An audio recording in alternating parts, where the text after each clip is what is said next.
Hello everyone, once again, I'm Mrs. Rose Mbaya with the part 2 of what we are discussing on how to raise godly children based on the book of Proverbs.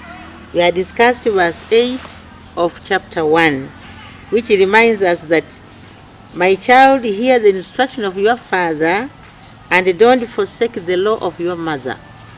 And we touched briefly on who a mother is, as we discussed in our earlier video. We say that a mother is a teacher, a mother is a bank, and a mother is the cement that puts the family together. Now, verse 9 says, what you learn from them meaning parents, will crown you with grace and be a chain of honor round your neck. Now, this one is talking to the child. So, parent, as you counsel your children, remind them that if these children listen to you, if these children learn from their father's instruction, and they also learn from their mother's law, then what they have learned in the future will crown them with the grace. The child will be recognized because of what he's doing. He'll be outstanding among his or her peers. And then it will also be a chain of honor.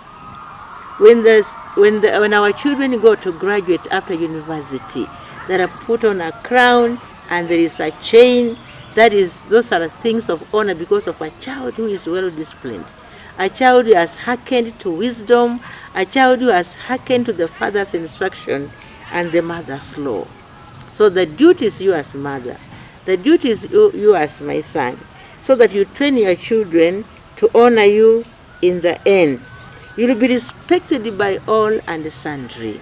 When your child is top of tops, not only academic, but discipline-wise and how he relates with the people, then people say, wow, this is a wonderful son. This is a wonderful daughter of so and so. So as a parent, you feel a lot of joy. You feel a lot of greatness because your child has achieved. Now verse 10 says, my child, if sinners entice you, turn your back on them. My child, if sinners entice you, they want to woo you into their way of life, the Bible says, turn your back on them. If you have given a child sound teaching as a parent, if you have mentored your child down from below when they were very young, telling them, doing this is wrong, doing this is wrong, this is the right way. As a parent, play your part. The Bible is saying that let the child run away from bad company.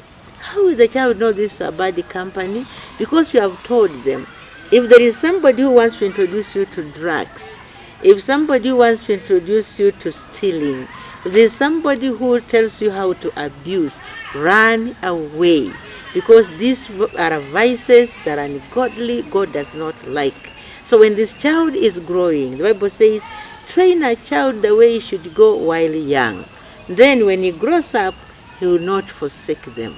It is the responsibility of the parent to let the child know that some ways of other children are not the best. Then the child will know that I will run away from such. So give your child sound teaching and a strong, firm foundation, and he will not be led astray by strangers. He will not be led away by his peers or her peers. She will always run away and say no. Why do we have rampant burning of schools? Because maybe we neglected our children and now they are able to be taken by a company of bad children. So they think burning school is good, fighting is good, throwing stone is good, and those children have been having parents. Don't pamper your children by kababa, kamama, mommy, daddy. Those fancy names are just for a little time, but you are spoiling.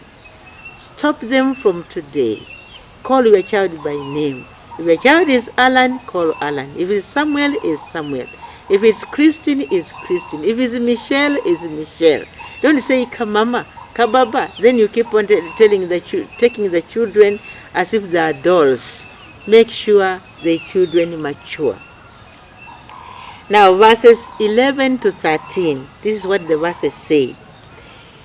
They will call you and say, those children of bad intent, those children have not been given a good foundation, will call you a child and say, come and join us. Let's hide and attack these innocent people. Let us kill someone for fun. Let's swallow him alive like a grave. Think of the great things we shall get after we have killed this person. Our houses will be full of good things because we have robbed and killed. See what they will tell your child? And your child, because he has not been given counsel, because your child does not have a strong, firm foundation, your child does not have wisdom to say no, your child will see that enticement and say, yes, I want to be rich. Yes, I want to drive a fancy car. Yes, I want to build a good house for my mother. Why can't I join this company? Why can't we kill? Why can't we take what this person has for ourselves? The child will be enticed, mama. The child will be enticed, baba, unless you take responsibility now. Because the way our children are going, it breaks my heart. And I just wonder, 10, 20 years from today, what will Kenya be? What will our children be? We are trying to take them to school. They burn the dormitories. They do a lot of harm. They do a lot of things that you wonder what is happening. Because we have negated, we have forsaken our responsibility. We think by telling our children the truth, they run away from home. They think by telling our children this is wrong, our children will not respect us. Think of the great things we can get from there. We shall share the loot. That is enticement to a child whose parents have not brought him up on a sound foundation. Teach your children and they will not run away. But if you let them to be trained by the house helps, if you leave the teachers to do your work, if you leave the media to do your work, they'll be easily be entangled by bad company. And the mama utalia, dad utalia. There'll be now blame game. Baba anaambia mama, you did not take your job rightly. And the baba na atasema, you did not take your job rightly. And there'll be infighting of parents because we failed to use the Proverbs to instruct our children, to discipline our children. We fancied them with many things because we were afraid. Take responsibility now, and it will be well. Thank you so much for listening to this second episode. We shall continue the third episode. God bless you.